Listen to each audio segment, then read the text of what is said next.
दूसरी तस्वीर हम आपको दिखाने वाले जमशेदपुर से, जहां हमारे साथ संवाददाता प्रभात जोड़ रहे हैं। प्रभात से पहला सवाल ले लेते हैं। प्रभात, नामांकन हो चुका है, जनसभा होने वाली है, जनसभा में शामिल होंगे केंद्रीय मंत्री गजेंद्र सिंह शेखावत। क्या कुछ तैयारियां हैं सभा स्थल पर, क्योंकि आप वहां पर मौजूद हैं? कितने दिन में सभा की जो आयोजन है उसकी शुरुआत होने वाली है? बिल्कुल सुष्मिता, देखिए जो भाजपा के प्रत्याशी विद्युत वरण महतो ने अपना नामांकन दाखिल कर लिया है और अब सभा स्थल पर पहुंच गए हैं। सभा तस्वीर दिखा रहे, देखिए सभा स्थल में जो केंद्रीय मंत्री गजेंद्र सिंह शेखावत, केंद्रीय मंत्री अर्जुन मुंडा और जो सांसद है अपने संबोधन अपने कार्यकर्ताओं को संबोधन कर रहे हैं। निश्चित तौर पर ये एक तरह से कहें शक्ति प्रदर्शन है। भाजपा का जो सभा हो रहा है उसमें तमाम जो भाजपा के बड़े नेता है, साथ ही जो एनडीए गठबंधन के नेता है वो भी यहाँ मौजूद है। आसू उनकी सहयोगी पार्टी है, उनके जो पूर्व मंत्री और पूर्व विधायक रामचंद्र सहित भी अपने संबोधन में कहा। साथ ही एक बात बता दूं कि जो सांसद जमशेदपुर के सांसद है विद्युत महतो, उनकी पत्नी भी इस सभा में शामिल हुई है और विद्युत वरण महतो जो है संबोधन कर रहे हैं अपने कार्यकर्ताओं के बीच में। जिस तरीके से उन्होंने 10 साल इस क्षेत्र में कार्य किया है उसके आधार पर फिर से जनता से अपना सहयोग मांग रहे हैं, अपने पक्ष में वोट मांगने की प्रयास कर रहे हैं। और एक तरह से कहें कि सभा में पूरी तरीके से शक्ति प्रदर्शन है। पूरे लोकसभा से लगभग यहाँ पे 5 से 10 हजार की लोग यहाँ पहुंचे हैं। ये टेंट के अलावा भी अगल बगल में लोग काफी संख्या में पहुंचे हैं। जो आम जनता है, जो भारतीय जनता पार्टी के कार्यकर्ता हैं, हमारे दर्शकों तक वो भी सुनाने की कोशिश कीजिए, क्या कुछ कह रहे हैं विद्युत वरण महतो। बिल्कुल, मैं सीधा वही दिखाता हूँ कि विद्युत महतो क्या संबोधन कर रहे हैं। हमारे प्रधानमंत्री गरीब कल्याण योजना ये कितने लोग यहाँ को जाते हैं? 16 लाख इसमें बेनिफिट ले रहा है, 16 लाख। इसी तरह इसे 2-3 साल में लगभग 74,000 मकान हमारा बन गया। पूरा पूर्वी सिंहभूम में ऐसा कहीं कोई जगह नहीं जहां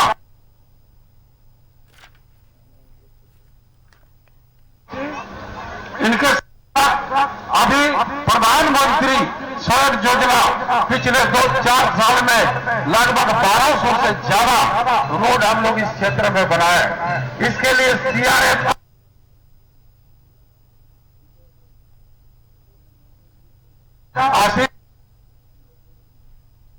आज देखिए नेशनल हाईवे अगर देश में यशस्वी प्रधानमंत्री भाई नरेंद्र मोदी नहीं होते और रोड मंत्री नहीं होता, यहाँ पर नेशनल हाईवे NH-43 नहीं बनता। आज जो हमारा गेस्ट है भाई गजेंद्र सिंह शेखावत, आज लगभग 1,42,000 के आसपास ये 3 साल के भीतर लोगों को पानी कनेक्शन मिला। और सबसे शर्म की बात है कि वर्तमान राज्य सरकार जो इन्होंने 1 बार 2 बार नहीं लगभग 10 बार राज्य सरकार को बोला कि चांडिल डैम में सरफराज पानी है, हम बोराम पतमदार कमलपुर को पाइपलाइन के माध्यम से सिंचाई का व्यवस्था करेंगे। लेकिन ये निर्लज सरकार इसका सर्वे करके भारत सरकार को भेजा ही नहीं। अगर भेज दिया होता तो आज किसान कितना खुशहाल होता। इसी तरह आज हमारे आदिवासी कल्याण मंत्री हमारे आदरणीय अर्जुन मुंडा जी कृषि मंत्री हैं। यहाँ एक लोक विद्यालय 4 एकलव्य विद्यालय से लोकसभा में देने का काम किया और अपनी समझ में भी बेहतर काम करने का काम किया। हमारे मंच में छूट गए थे हमारे भाई गुंजन यादव जी इस लिस्ट में, साथ साथ अनिल मोदी जी, राकेश भाई जी और सभी को मैं ये कहना देना चाहता हूं कि अब की बार 400 पार और 400 पार नहीं बल्कि अब की बार जमशेदपुर 5 लाख पार होना चाहिए। और भारतीय जनता पार्टी की जो एनडीए की सरकार होगी उसमें 400 में जमशेदपुर भी उसमें शामिल होगा। सिर्फ जमशेदपुर नहीं बल्कि झारखंड के का गिफ्ट के रूप में देंगे ताकि एक इतिहास भारतीय जनता पार्टी करेंगे। और तभी संभव होगा जो हमारे कार्यकर्ता इसमें जान और दिल लगाकर जिस तरह पिछले बार लगे हैं इस बार भी लगना है। और हम लोग कभी हर बार हम लोग मिलते रहते हैं अभी हमारे दो मंत्री हैं, उनको जाना भी है, शायद प्रोग्राम है। मैं पुनः एक बार आप लोग को आह्वान करता हूं, जय श्री राम, जय जय श्री राम, भारत माता की, भारत माता की जय, भारत माता की, नरेंद्र मोदी जिंदाबाद, भाई नरेंद्र मोदी जिंदाबाद, जय भारत, जोहार, नमस्कार, बहुत धन्यवाद। तो आप सुन रहे थे विद्युत वरण महतो को, जिन्होंने इस बार इस बात का जिक्र किया है कि इस बार जमशेदपुर सीट पर 5 लाख वोटों का जो है वो अंतराल होने वाला है। पिछले बार की अगर हम बात करें तो लगभग 3 लाख वोट जो है वो अंतराल था। इस बार भी 5 लाख से ज्यादा वोट अंतराल से जीत हासिल करने की इन्होंने बातें कही हैं। मंच की आप ये तस्वीरें देख रहे हैं, 2 तस्वीरें हैं। पहली तस्वीर वो सभा, वो नामांकन सभा का आयोजन जहां पर विद्युत वरण महतो जनसभा को संबोधित कर रहे थे। वहीं दूसरी तस्वीर आप देख रहे हैं धनबाद से, और उसके बाद अब ये तस्वीरें जमशेदपुर की आप देख रहे हैं जहां पर विद्युत वरण महतो ने नामांकन किया है। आपको बताएं कि विद्युत वरण महतो पर वापस से इस बार बीजेपी ने भरोसा जताया। 2019 के चुनाव में भी विद्युत वरण महतो ने चुनाव लड़ा था और उस वक्त भी उन्हें लगभग 6 लाख से ज्यादा वोट्स मिले थे। 3 लाख वोट का अंतराल उस वक्त भी था और इस बार वापस से इस बार वो मैदान में है। उन्होंने कहा है कि पिछले बार 3 लाख वोट का अंतराल था, इस बार 5 लाख से ज्यादा वोट का अंतराल होगा। जमशेदपुर लोकसभा क्षेत्र के हमारे सांसद और पुनः नामांकन कर तीसरी बार विजय पताका लहराने के लिए जनता के साथ पहुंचे हमारे माननीय विद्युत वरण महतो जी आज हम सब के बीच में राजस्थान के वीर भूमि से, वीर माटी से, काली माटी जमशेदपुर में आए भारत सरकार के लोकप्रिय मंत्री, जल शक्ति मंत्रालय माननीय गजेंद्र सिंह शेखावत जी, हमारे इस जिला के जिलाध्यक्ष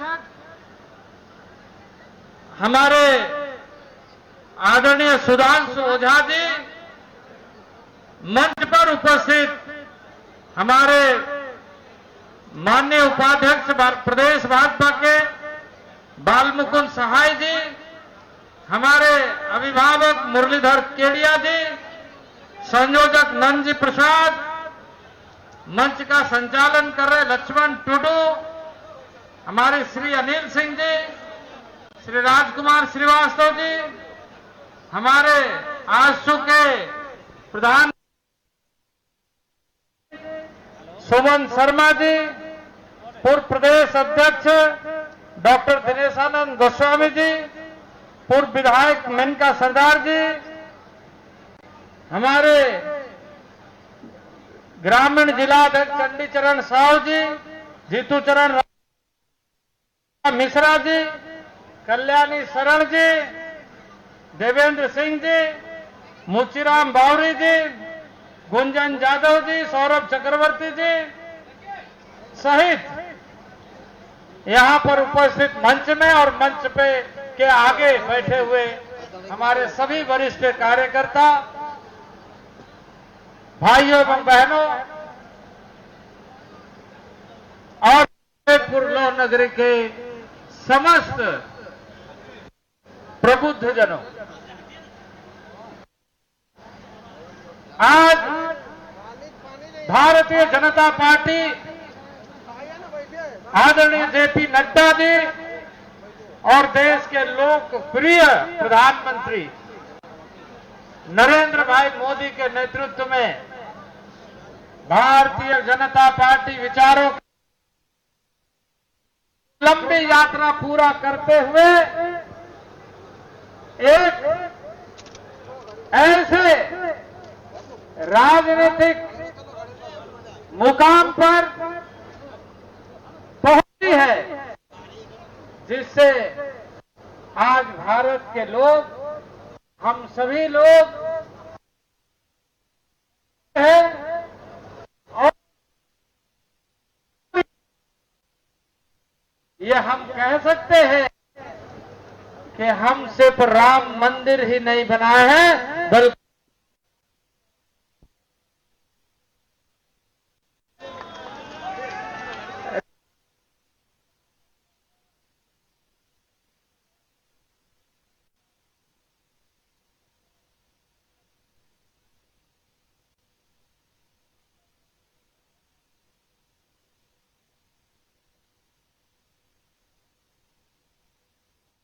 संकल्प लिया है कि हम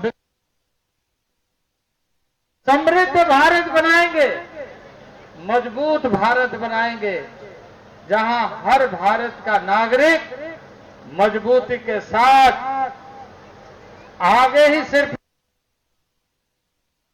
विश्व के शक्ति को दिखाकर अपने पुरुषार्थ के बल पर भारत विश्व का नेतृत्व करेगा, ये ताकत हम पैदा करते हुए आगे बढ़ेंगे। और ये सारी चीजें आज दिख रही है। आदरणीय नरेंद्र भाई मोदी के नेतृत्व में 10 वर्षों के प्रधान सेवक के दायित्व को पूरा करते हुए जिन लक्ष्यों की पादान ऊपर चढ़ चुके हैं, और इसलिए विरोधी दलों को, विपक्षियों को, ऐसे दलों को जिन लोगों ने इस देश में हमेशा इस देश की जनता को सिर्फ इस्तेमाल करते हुए सरकारें बनाई, देश बनाने के लिए कभी सरकार बनाने का काम नहीं किया। भारतीय जनता पार्टी आज सिर्फ सांसद के रूप में नहीं, बल्कि सांसद के माध्यम से देश बनाने की, देश को सशक्त बनाने की, देश को समृद्ध बनाने के संकल्प को पूरा कर रहा है। और जो दायित्व है, उस दायित्व को जनता के प्रति संकल्पित होकर पूरा कर रही है। और इसलिए एक आम सामान्य नागरिक से लेकर राष्ट्रीय स्तर के उन सारे नीतिगत मामलों को समाधान के रास्ते पर लेकर आगे बढ़ रही है। आदरणीय नरेंद्र भाई मोदी के मंत्रिमंडल में एक वरीय मंत्री के रूप में आदरणीय गजेंद्र सिंह शेखावत जी आज जल शक्ति मंत्रालय का कार्य पूरे भारतवर्ष में नल का जल कैसे पहुंचे, इसे सुनिश्चित कर रहे हैं। ये एक भूतपूर्व योजना है कि गरीब को शुद्ध पेयजल उपलब्ध हो। इस तरह के योजनाओं का सूत्रण आदरणीय प्रधानमंत्री के नेतृत्व में हो रहा, और इसलिए जहां जनजाति कल्याण मंत्रालय के माध्यम से, जहां कृषि मंत्रालय के माध्यम से आज जनजाति कल्याण की कई योजनाएं प्रारंभ हुई है, जिससे जनजाति क्षेत्रों का विकास तेजी से हो रहा है, तो वहीं कृषि मंत्रालय के माध्यम से किसानों का सम्मान, किसानों का समाधान, किसानों का उत्पादन, किसानों का बाजार बेहतर तरीके से हो, ये सुनिश्चित करने का काम किया जा रहा है। लेकिन विपक्ष आज, मित्रों क्या कह रहे हैं, अगर 400 पार करेगी तो देश का संविधान बदल देगा। ये संविधान को कपड़ा समझते हैं कि हर आदमी जैसे कपड़ा बदलता है वैसे संविधान बदल जाएगा।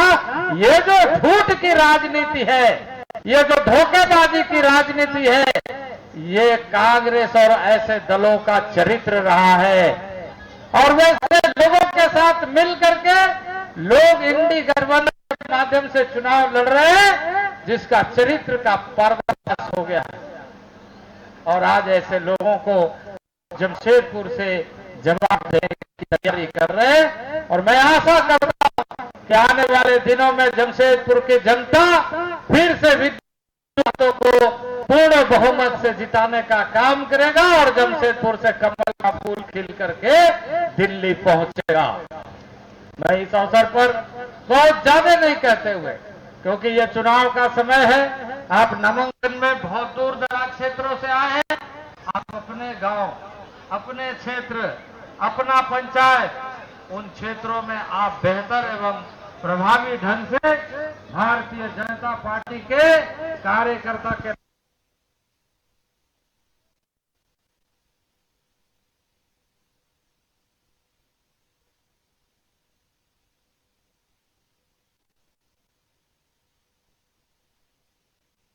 और मैं निश्चित रूप से यह कहूंगा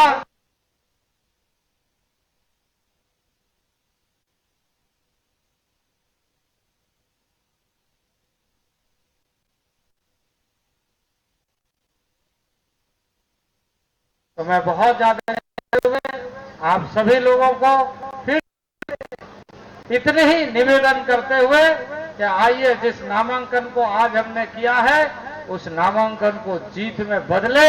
आप सबको बहुत बहुत शुभकामनाएं, बहुत बहुत धन्यवाद। फिर से बोलिए भारत माता की, भारत माता की, भारत माता की।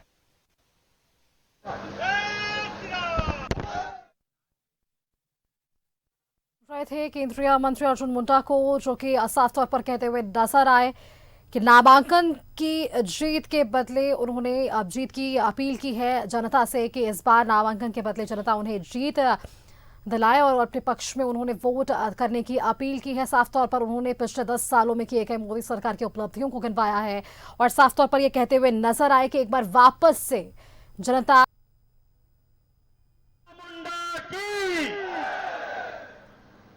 जमशेदपुर के इस लोकसभा चुनाव के नामांकन के अवसर पर आयोजित इस विशाल रैली में मंच पर उपस्थित झारखंड राज्य के पूर्व मुख्यमंत्री माननीय नरेंद्र मोदी जी के सरकार में वरिष्ठ मंत्री मेरे बड़े भाई अर्जुन मुंडा जी, मंच पर उपस्थित जमशेदपुर लोकसभा क्षेत्र के प्रत्याशी मेरे अभिन्न मित्र भाई विद्युत नारायण महतो जी, मंच पर उपस्थित पूर्व प्रदेशाध्यक्ष आदरणीय दिनेश चंद्र गोस्वामी जी, प्रदेश महामंत्री आदरणीय बालमुकुंद सहाय जी, मंच पर उपस्थित पूर्व विधायक जीतचरण राम जी, मनकोर सरदार जी, आदरणीय जिलाध्यक्ष सुधांशु ओझा जी,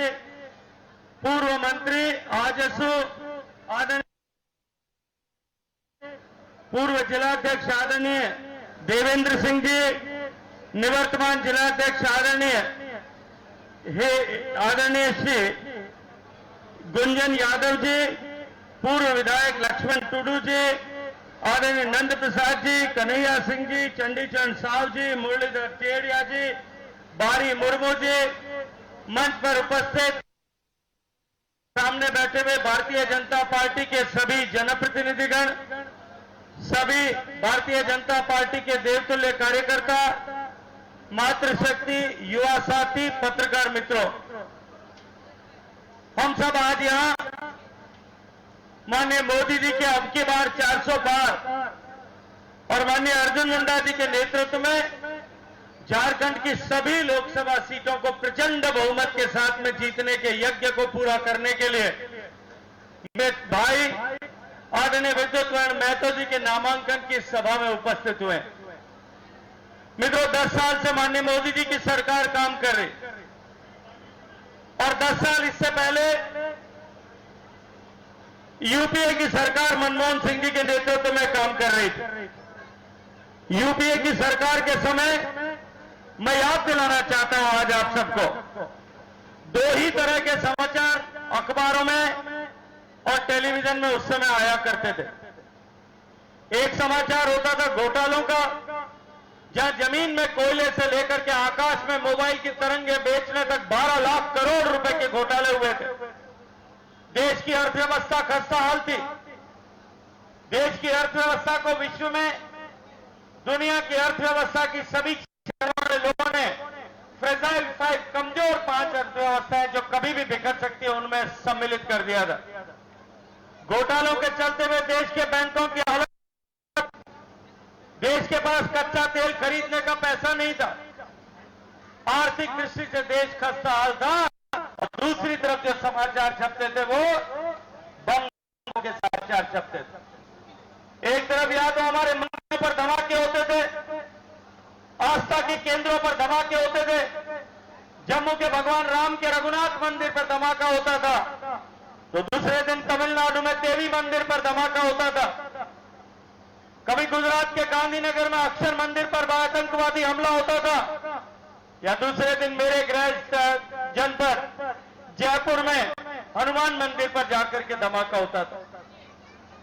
इसके अलावा देश की आर्थिक गतिविधि के जितने केंद्र हैं, मुंबई में बम हमला, मुंबई में आतंकवादी हमला हुआ, बेंगलुरु में बम धमाके हुए, हैदराबाद में आतंकवादी हमला हुआ, पुणे में बम धमाके हुए, दिल्ली में, चेन्नई में, देश के हर बड़े शहर जहां व्यावसायिक आर्थिक गतिविधियां चलती है उसको दहलाने का काम हर दूसरे तीसरे महीने में होता था।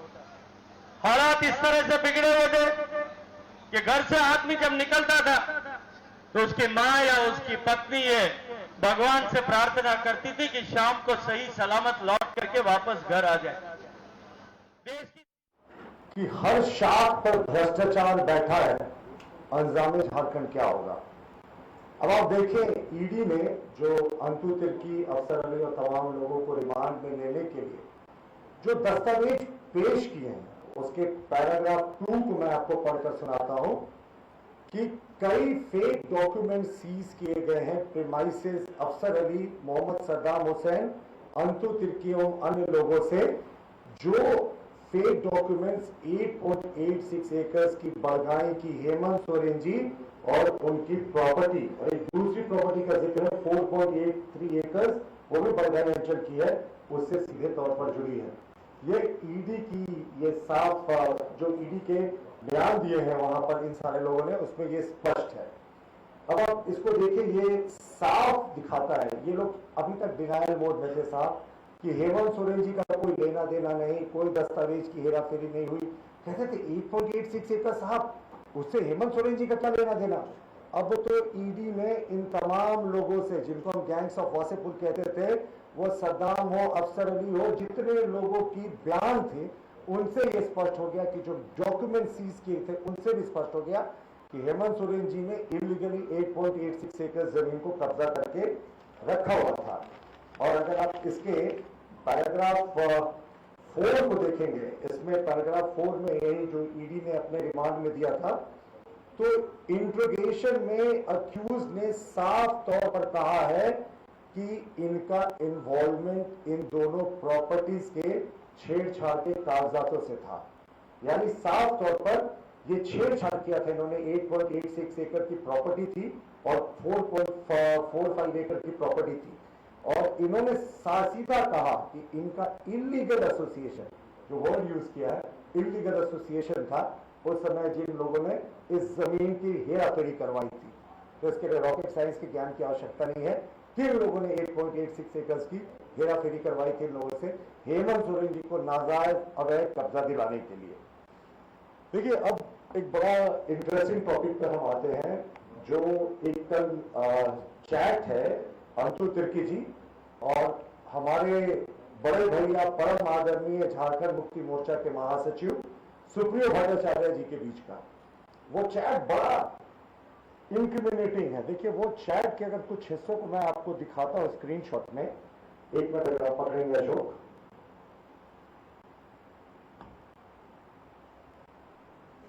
देखिए, ये चैट है और ये चैट